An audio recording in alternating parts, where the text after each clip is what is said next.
আজকে ঢ্যাঁড়সের একটা unique recipe তোমাদের সাথে শেয়ার করব। যারা ঢ্যাঁড়স খেতে পছন্দ করে না পিচ্ছিল কারণের জন্য, এইভাবে যদি রান্নাটা করা হয় তাদেরও কিন্তু খেতে ভালো লাগবে। ঢ্যাঁড়সের অনেক রেসিপি তো তোমরা ট্রাই করেছো, একবার হলেও এই রান্নাটা করে দেখতে পারো।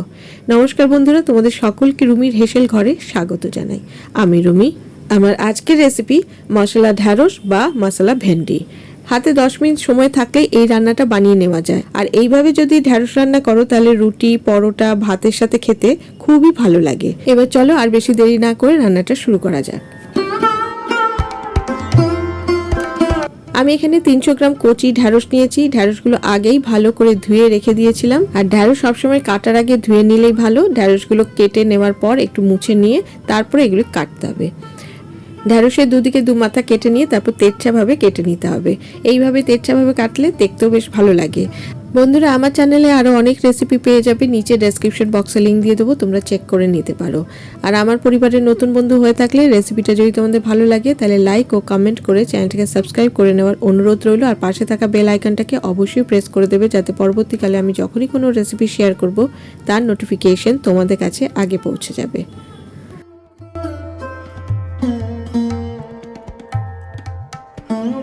ঢ্যাঁড়সগুলো তেরছাভাবে আমার কাটা হয়ে গেছে। এইবার এই কেটে রাখা ঢ্যাঁড়সের মধ্যে দিয়ে দিলাম 3 চা চামচ বেসন, 2 চা চামচ চালের গুঁড়ো আর 2 চা চামচ কর্নফ্লাওয়ার। দিয়ে দিলাম স্বাদ মতো নুন। এবার অ্যাড করছি কিছু গুঁড়ো মশলা। দিয়ে দিলাম 1/2 চামচ হলুদ গুঁড়ো, 1/2 চামচ লাল লঙ্কা গুঁড়ো আর 1/2 চামচ কাশ্মীরি লাল লঙ্কা গুঁড়ো। আর দিয়ে দিলাম 1 চামচের মতন চাট মশলা। তোমরা চাইলে আমচুর পাউডারও দিতে পারো। এবারে সমস্ত কিছু মিশিয়ে নিয়ে ভালো করে মেখে নেব। সমস্ত কিছু মাখিয়ে নেওয়ার পর এবারে অল্প একটু জল দিয়ে আবারও ভালো করে মেখে নেব। খুব বেশি জল দেওয়ার দরকার নেই। বন্ধুরা, আজকে যে ঢ্যাঁড়সের রেসিপিটা তোমাদের সাথে শেয়ার করছি, এটা দুরকম ভাবেই তোমরা খেতে পারবে। তোমরা রেসিপিটা দেখতে থাকো, সবই আমি তোমাদের সাথে শেয়ার করব। সবকিছু ভালো করে মাখানো হয়ে গেছে। এবার এইদিকে কড়াইতে আমি বড় চামচে 3 চামচ সর্ষের তেল গরম করতে বসিয়ে দিয়েছিলাম। তেল গরম হয়ে গেছে।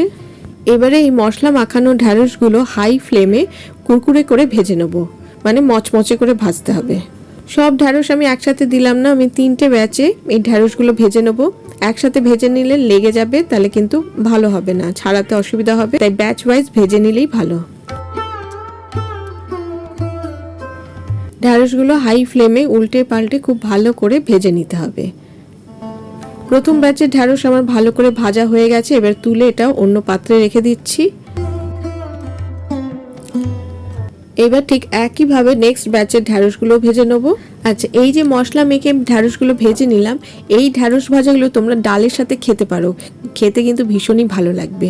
তো সমস্ত মশলা মাখানো ঢ্যাঁড়স আমার ভাজা হয়ে গেছে। তোমরা এইভাবেও খেতে তো পারোই, তবে এটা আরেকটু টেস্টি করার জন্য চলো দেখে নাও। ওই ঢ্যাঁড়স ভাজা তেলের মধ্যে তেলটা একটু কমিয়ে নিয়ে বাকি তেলেই রান্নাটা করে নেবো। দিয়ে দিলাম একটা শুকনো লঙ্কা আর 1/2 চামচ গোটা সর্ষে।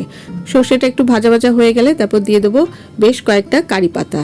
কারি পাতাটা একটু নেড়ে চেড়ে নিয়ে এবার এর মধ্যে দিয়ে দেবো 3-4 কোয়া রসুন থেতো করে।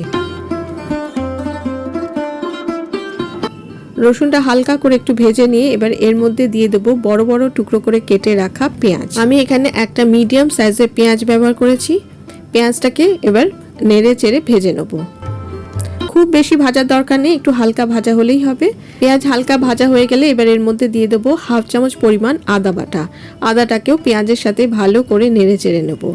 আদার কাঁচা গন্ধটা চলে গেলেই ঝালের জন্য দিয়ে দেবো কাঁচা লঙ্কা কুচি। আমি এখানে 2টো কাঁচা লঙ্কা ব্যবহার করেছি। এবারে নেড়ে চেড়ে নিয়ে এর মধ্যে দিয়ে দেবো বড় চামচের 1 চামচ টমেটো সস। টমেটো সসটা দিয়ে ভালো করে নেড়ে চেড়ে নেবো। আর এই রান্নায় টমেটো সসটা দেওয়ার ফলে রান্নার টেস্টটা দ্বিগুণ বেড়ে যায়। এবার অ্যাড করছি কিছু বেসিক গুঁড়ো মশলা। দিয়ে দিলাম 1/2 চামচ হলুদ গুঁড়ো, 1/2 চামচ জিরে গুঁড়ো আর রঙের জন্য দিয়ে দিলাম 1/2 চামচ পরিমাণ কাশ্মীরি লাল লঙ্কা গুঁড়ো। এবার সমস্ত গুঁড়ো মশলা অল্প একটু জল দিয়ে ভালো করে নেড়ে চেড়ে নেব।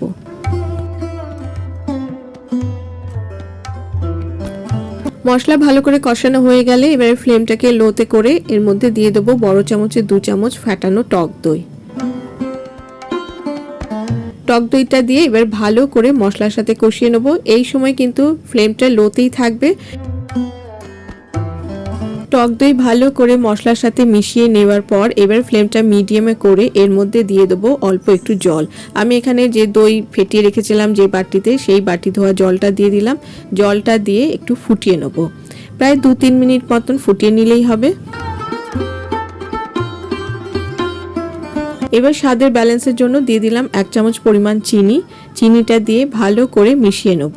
চিনিটা ভালো করে মেশানোর পর এবার যে মশলাওয়ালা ঢ্যাঁড়সগুলো ভেজে রেখেছিলাম সেই ঢ্যাঁড়সগুলো দিয়ে দিলাম।